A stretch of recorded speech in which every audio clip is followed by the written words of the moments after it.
Hi friends, welcome back to my YouTube channel. അങ്ങനെ കുറേ ദിവസങ്ങളല്ല കേട്ടോ, കുറേ മാസങ്ങൾക്ക് ശേഷമാണ് ഞാനൊരു അമ്പലം ബ്ലോഗുമായിട്ട് വന്നിരിക്കുന്നത്. എൻ്റെ അമ്പലം ബ്ലോഗ് ഇഷ്ടമുള്ള കുറേ ആളുകളൊക്കെ ഉണ്ടായിരുന്നു. കാരണം എൻ്റെ സ്ഥിരം പ്രേക്ഷകരൊക്കെ എനിക്ക് അന്ന് കമൻറ്റ് ഇടുമായിരുന്നു കേട്ടോ, അമ്പലം ബ്ലോഗ് ഇടുന്ന് പറഞ്ഞിട്ട്. അപ്പം ഇന്ന് കുറേ ദിവസം കൂടി ഇരുന്നിട്ട് ഞങ്ങളൊന്ന് അമ്പലത്തിൽ പോകാൻ തീരുമാനിച്ചു. അതുകൊണ്ട് തന്നെ അമ്പലത്തിൽ പോകാത്തതുകൊണ്ടല്ല കേട്ടോ ബ്ലോഗ് എടുക്കാത്തത്. കുറേ നാളായിട്ട് ഞാനിങ്ങനെ ലോങ് വീഡിയോ ഒന്നും ഇടാതിരിക്കുമായിരുന്നല്ലോ, അതുകൊണ്ട് തന്നെയാണ് ബ്ലോഗ് എടുക്കാതിരുന്നത്. അപ്പോൾ ഇന്നെന്തായാലും ഞാൻ ബ്ലോഗ് തുടങ്ങിയ സ്ഥിതിക്ക് അമ്പലത്തിലേയും കൂടെ കാണിക്കാമെന്ന് വിചാരിച്ചിട്ടോ. പുറത്ത് നല്ല മഴ പെയ്യുവാണേ, അതുകൊണ്ട് കുറച്ച് സൗണ്ട് ഡിസ്റ്റർബൻസ് ഒക്കെ കാണും, ഒന്ന് ക്ഷമിച്ചേക്കണേ. ഈ അമ്പലത്തിൽ ഞങ്ങൾ ഫസ്റ്റ് ടൈമാണ് കേട്ടോ പോകുന്നതല്ല, വേണമെങ്കിൽ നമുക്കിങ്ങനെ പറയാം, കൊണ്ടെത്തിച്ചു എന്ന് പറയാം കേട്ടോ. കാരണം ഞങ്ങൾ ഏകദേശം ഒരു 9:30 കഴിഞ്ഞപ്പോഴാണ് വീട്ടിൽ നിന്ന് ഇറങ്ങിയത്. അപ്പോഴേ അമ്മ പറഞ്ഞു ഈ സമയത്ത് പോയ അമ്പലം അടയ്ക്കുമെന്ന്. അപ്പോൾ ഞങ്ങളൊരു ദേവീക്ഷേത്രത്തിലോട്ടാണ് നേരെ പോയത്. അവിടെ ഓൾറെഡി അടച്ചിരുന്നു.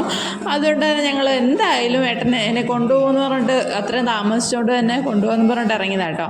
അപ്പം പിന്നെ തുറന്നേക്കുന്ന അമ്പലം നോക്കി കുറച്ച് മുമ്പോട്ട് പോയപ്പോഴേ ഈ ഒരു അമ്പലം കണ്ടത്. ഇതൊരു ശിവൻ്റെ അമ്പലമാണ്.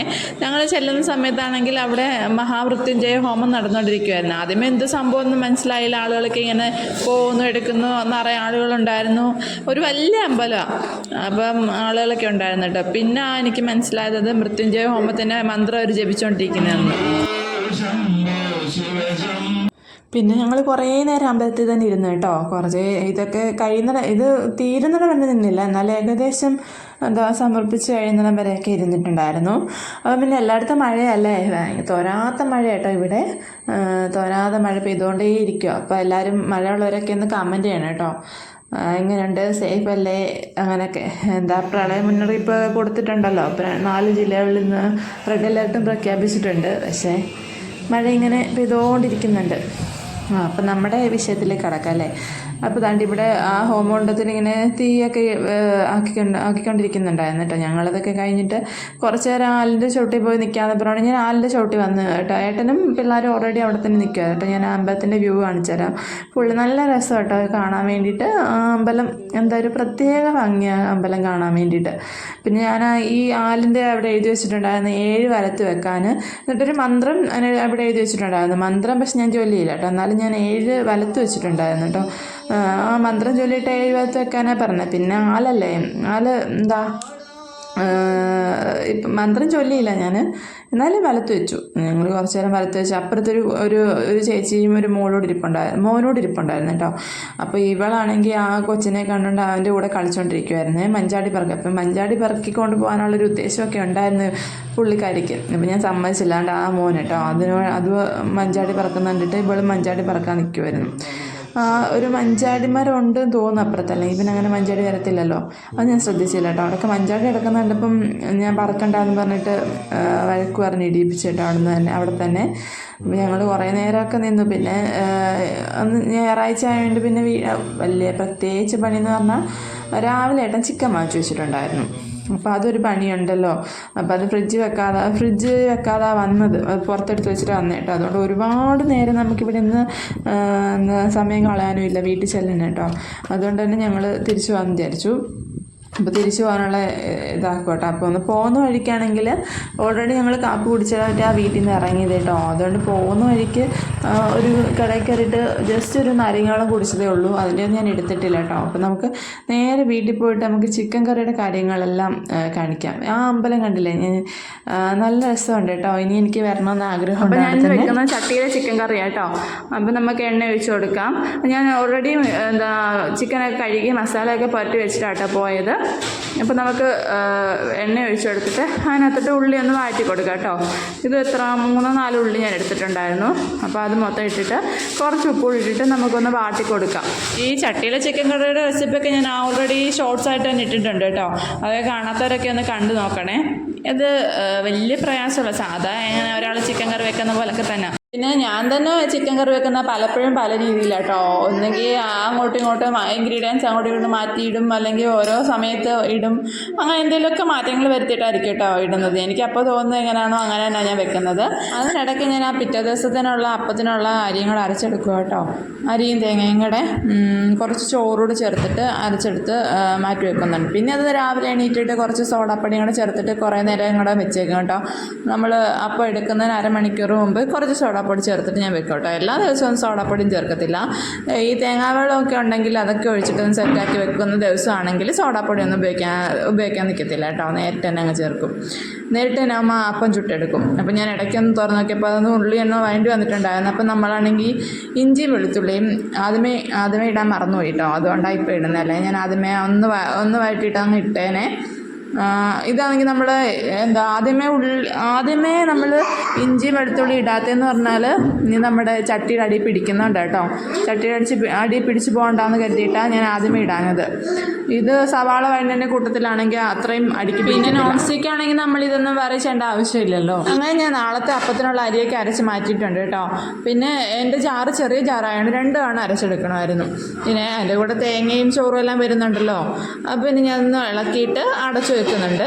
അത് പിന്നെ നാളെ നമുക്ക് നോക്കാം. പിന്നെ ഇതിനകത്തുള്ള മസാല ഞാൻ എടുക്കുന്നുണ്ട്. കറുവപ്പട്ടയും ഗ്രാമ്പൂ അങ്ങനെയുള്ള സാധനങ്ങളൊക്കെ എടുത്തിട്ട് ഇപ്പോൾ ഒന്ന് ഇട്ട് കൊടുക്കുന്നുണ്ട്. മസാലപ്പൊടി ഉള്ളവരാണെങ്കിൽ ലാസ്റ്റ് ഇട്ട് കൊടുത്താൽ മതി. അപ്പോൾ എൻ്റെ കയ്യിൽ മസാലപ്പൊടി ഇല്ലാത്തതുകൊണ്ട് ഞാൻ ഈ സമയത്ത് മസാല ചേർത്ത് കൊടുക്കുന്നുണ്ട്.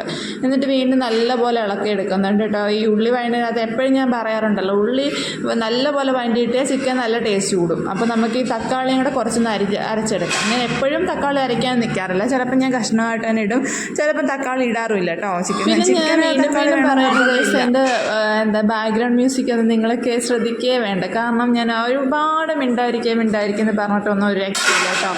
ഈ വോയിസ് ഓവർ തന്നെ ഞാൻ 2-3-4 തവണയൊക്കെ ഡിലീറ്റ് ആക്കിയിട്ട് വീണ്ടും ചെയ്യുക. കാരണം ഇതായ കൂവല നിങ്ങൾ കേൾക്കുന്നുണ്ടല്ലോ, ഇതേ കൂവല ഇവർ രണ്ടുപേരും മാറി തോപ്പം കൂവുന്നുണ്ട്. അപ്പോൾ നമ്മുടെ ഉള്ളിയൊക്കെ ഏകദേശം വഴണ്ട് വന്നിട്ടുണ്ട് കേട്ടോ. ഇതിനകത്തോട്ട് നമുക്ക് പൊടികളെല്ലാം ഇട്ട് കൊടുക്കാം. അപ്പം ഞാനാണെങ്കിൽ മഞ്ഞൾപ്പൊടി, മല്ലിപ്പൊടിയും മുളക് പൊടി ഇട്ട് കൊടുക്കുന്നുണ്ട്. പിന്നെ ചിലപ്പോൾ എനിക്ക് ചിക്കൻ മസാല ഇടാൻ തോന്നുവാണെങ്കിൽ ചിലപ്പോൾ ഞാൻ ഇട്ട് കൊടുക്കും കേട്ടോ. ഇന്നത്തെ കറിക്കകത്ത് ഞാൻ ചിക്കൻ മസാല ചേർത്ത് കൊടുക്കുന്നില്ല. നമ്മൾ മുളക് പൊടി മാത്രമേ ചേർത്ത് കൊടുക്കുന്നുള്ളൂ. അപ്പോൾ മുളക് പൊടി ചേർത്തിട്ട് നല്ലപോലെ അതിൻ്റെ ആ മസാലയുടെ പൊടിയുടെയൊക്കെ പച്ചമണം മാറുന്ന വരെ ഒന്ന് വഴറ്റിയെടുക്കണം കേട്ടോ. ചിലവർക്ക് നല്ല കറുപ്പ് കളറുള്ള ചിക്കൻ ആയിരിക്കും ഇഷ്ടം. അതൊക്കെ നമ്മൾ ഈ പൊടികൾ മൂപ്പിക്കുന്നതിനനുസരിച്ചിരിക്കും. അപ്പോൾ ഞാനാണെങ്കിൽ എൻ്റെ പരുവത്തിനൊന്ന് മൂപ്പിച്ചെടുക്കുന്നുണ്ട് കേട്ടോ. ഇതൊന്ന് മൂത്ത് കഴിയുമ്പോഴത്തേനും ഞാൻ ആ തക്കാളി അരച്ച് വെച്ചിട്ടുണ്ടല്ലോ, തക്കാളി പേസ്റ്റ്, അത് ഒന്ന് ചേർത്ത് കൊടുക്കുന്നുണ്ട്.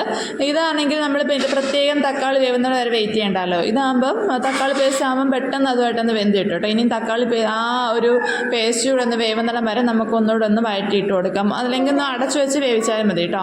അടച്ചു വെച്ചിട്ട് ഒരു 5 മിനിറ്റ് വേവിച്ച് കഴിയുമ്പോഴത്തേനും നമ്മൾ ഈ തക്കാളി നല്ലപോലെ ഒന്ന് വെന്ത് കിട്ടും.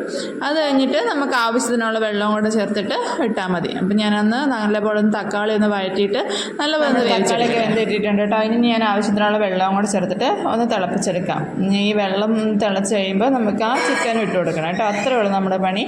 അതോടെ കഴിയും. അപ്പോൾ ആവശ്യത്തിനുള്ള വെള്ളം ചേർത്തിട്ട് ഞാൻ അടച്ച് വെച്ചിട്ട് ഒന്ന് തിളപ്പിച്ചെടുക്കുക കേട്ടോ.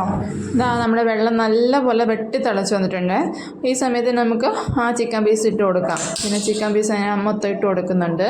എന്നിട്ട് ഒരു അടിക്ക് അടിച്ചിട്ടൊന്ന് ചെറുതായിട്ടൊന്ന് ഇളക്കിയിട്ട്, അല്ലെങ്കിൽ വട്ടക്കല ഒന്ന് കറക്കി കൊടുത്താലും മതി. എന്നിട്ട് നമുക്ക് ഇതെല്ലാം പെറുക്കിയിട്ടിട്ട് ഒന്ന് അടച്ചു വെച്ച് വേവിച്ചെടുക്കാം. ഇത്രയേ ഉള്ളൂ കേട്ടോ കാര്യം.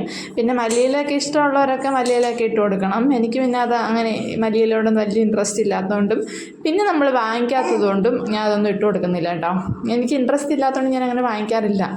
അപ്പം മല്ലിയിലൊക്കെ ഇഷ്ടമുള്ളവർ ഇട്ട് കൊടുത്താൽ അതിൻ്റെ ഒരു ടേസ്റ്റ് കൂടെ വരും. അപ്പോൾ ഇനി നമുക്ക് വേവട്ടെ. പിന്നെ കുറച്ച് പാത്രങ്ങളൊക്കെ കഴുകാനുണ്ടായിരുന്നു കേട്ടോ. ആ സമയത്ത് ഞാൻ ആ പാത്രം എല്ലാം കൂടെ കഴുകിയെടുക്കാമെന്ന് വിചാരിച്ചു. വേവാൻ എന്തായാലും താമസമുണ്ടല്ലോ. ഞാൻ വിചാരിച്ചതിലും അധികം താമസം ഉണ്ടായിരുന്നു ഈ ചിക്കൻ. ഞാൻ പറയുകയും ചെയ്തു കേട്ടോ, ഇത് എന്ത് ചിക്കനാണ്, മറ്റേ നാടൻ കോഴിയുടെ കൂട്ട് ഇത് വേവുന്നതേ ഇല്ലായിരുന്നു. കുറേ കിടന്നിട്ട് വേവുന്നില്ലായിരുന്നു. പിന്നെ ഞാൻ ലാസ്റ്റ് ആണെങ്കിൽ ഇച്ചിരി ചിക്കൻ മസാല ഇട്ട് കൊടുത്തിട്ടുണ്ട് കേട്ടോ. ഇത് ഞാൻ എഡിറ്റ് ചെയ്യുന്നത് കുറേ ദിവസം കഴിഞ്ഞിട്ട് കേട്ടോ. അതിൻ്റെ ഒരു ഓർമ്മക്കുറവുണ്ടാണ് ഞാൻ നേരത്തെ പറഞ്ഞ ചിക്കൻ മസാല ഇട്ടില്ലാന്ന്. പക്ഷേ ഞാൻ കുറച്ച് ഇട്ട് കൊടുത്തിട്ടുണ്ട്. പിന്നെ കുറച്ച് കുറച്ച് കുരുമുളക് പൊടിയും കൂടെ ചേർത്ത് കൊടുക്കുന്നുണ്ട് കേട്ടോ. എനിക്ക് ചിക്കൻ കറിക്ക് കുരുമുളക് പൊടി വേണം, അതുകൊണ്ട് ഞാൻ ആവശ്യത്തിലധികം കുരുമുളക് പൊടി ചേർത്ത് കൊടുക്കാറുണ്ട്. ഇപ്പം ഞാൻ കുറച്ച് ചേർത്ത് കൊടുത്തിട്ടുണ്ട് കേട്ടോ. എന്നിട്ട് ഒന്ന് അടുക്കി വെച്ചിട്ട് ഒന്ന് ഇളക്കി നല്ലപോലെ ഇട്ട് തവിയിട്ട് ഇളക്കരുത്, ചെറുതായിട്ടൊന്ന് അനക്കി കൊടുത്ത് കേട്ടോ. ഞാൻ ഉള്ളി വെച്ച സമയത്തിന് കുറച്ച് ഉപ്പ് ആവശ്യത്തിന് ഇട്ടിട്ടുണ്ടായിരുന്നു, പിന്നെ വേണമെങ്കിൽ കുറച്ചുകൂടി ഇട്ട് കൊടുക്കാം കേട്ടോ. പിന്നെ ഞാൻ നോക്കിയപ്പോൾ കുറച്ച് ഉപ്പിൻ്റെ കുറവുണ്ടായിരുന്നു, അതുകൊണ്ട് ഞാൻ ഉപ്പോട് ചേർത്ത് കൊടുക്കുന്നുണ്ട്. അപ്പോൾ നമ്മുടെ ചിക്കൻ കറി ഏകദേശം റെഡി ആയിട്ടുണ്ട്, എണ്ണയൊക്കെ തെളിഞ്ഞ് വരുന്നത്. അപ്പോൾ അത്രേ ഉള്ളൂ കേട്ടോ. ഒന്ന് ട്രൈ ചെയ്ത് നോക്കുക. അടുത്ത വീഡിയോ കാണാം. Tata bye bye, see you. Subscribe ചെയ്യാത്തല്ലേ സബ്സ്ക്രൈബ് ചെയ്യണേ.